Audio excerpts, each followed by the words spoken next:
Assalamualaikum warahmatullahi wabarakatuh. Perkenalkan, nama saya Syaiha Kotrunada, absen 35 dari kelas 1010. Di sini saya akan mempresentasikan tentang biografi salah satu pahlawan revolusi Indonesia, Kapten Pierre Tendean.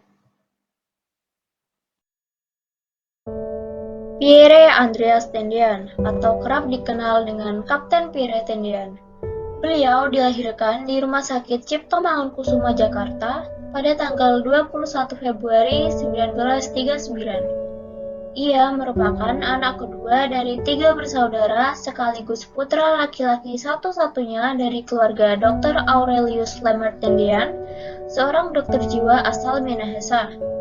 Sang ibu bernama Maria Elizabeth Cornet, berdarah Belanda Perancis.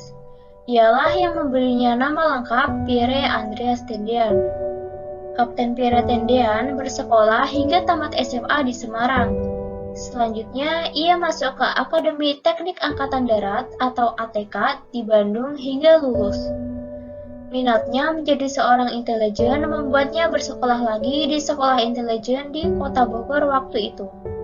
Walaupun ayahnya adalah seorang dokter, namun ia lebih memilih terjun ke dunia militer.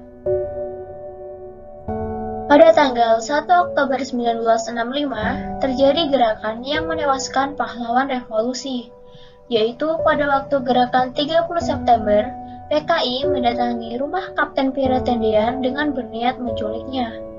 Ketika itu, Kapten Pierre Tendean sedang tertidur di dalam rumahnya, tepatnya di bagian belakang rumah.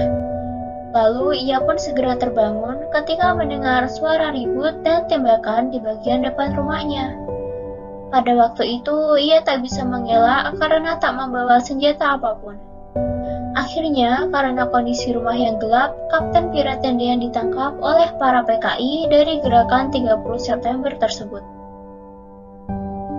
Karena kondisi rumah yang gelap tadilah yang membuat para penculik itu tidak melihat. Mereka sebenarnya berniat menculik Jenderal Abdul Haris Nasution yang ternyata berhasil kabur dengan melompati pagar rumah. Di rumah itu, putri dari Abdul Haris Nasution, yaitu De Irma Suryani Nasution, terbunuh di tempat itu karena ditembak oleh para penculik. Selanjutnya, Kapten Pierre Tendean dibawa ke sebuah rumah dekat lubang buaya bersama dengan ketujuh perwira lainnya yang ditangkap di sana. Mereka lalu ditembak mati dan jasadnya dibuang ke sumur tua dekat wilayah itu. Sejak saat itu, pahlawan Kapten Pierre Tendean diangkat sebagai pahlawan revolusi dan diberi gelar Kapten. Namanya kini dijadikan di berbagai jalan di kota besar sebagai Jalan Kapten Pierre Tendean untuk mengenang jasa-jasanya. Kapten Tendean, begitu namanya sekarang telah dikenal. Ia menjadi seorang pasukan batalion di Bukit Tinggi dan menjadi ajudan bagi seorang jenderal yaitu Abdul Haris Nasution.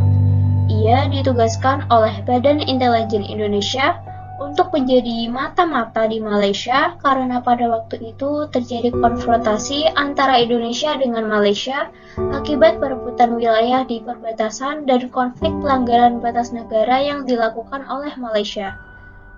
Hingga saat ini, nama beliau akan terus terkenang di benak masyarakat Indonesia sebagai pahlawan revolusi.